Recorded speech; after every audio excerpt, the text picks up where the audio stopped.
اس وقت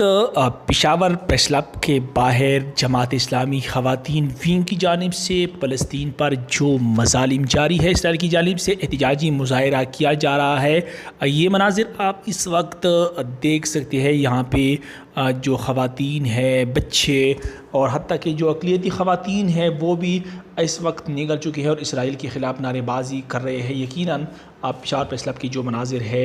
فلسطین پر اسرائیلی مظالم کے خلاف اس وقت جماعت اسلامی خواتین ونگ کے زیر اہتمام احتجاجی مظاہرہ کیا جا رہا ہے۔ مظاہرے میں عام لوگوں کے ساتھ جو اقلیتی خواتین ہیں اور بچے بھی شریک ہے۔ مظاہرین کا یہی کہنا ہے کہ مشکل وقت میں فلسطین بہن بھائیوں کے ساتھ ہے، مسئلے کا فوری اور دیر پا حل چاہتے ہیں، جبکہ دوسری جانب احتجاجی مظاہرے میں جماعت اسلامی خیبر پختونخوا کے جو امیر ہے،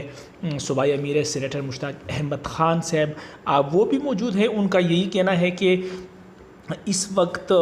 جو اسرائیلی ظالموں نے فلسطین میں سکولز، ہسپتال، میڈیا ہاؤسز کار تباہ کر دیے، بچے، بوڑھے اور خواتین کو شہید کر دیا ہے، تاہم دوسری جانب جو اسلامی ممالک فلسطین کی آزادی کے لیے اسپیشل فورس قائم کرنے کا اعلان کرے، ان کا یہی کہنا حتیٰ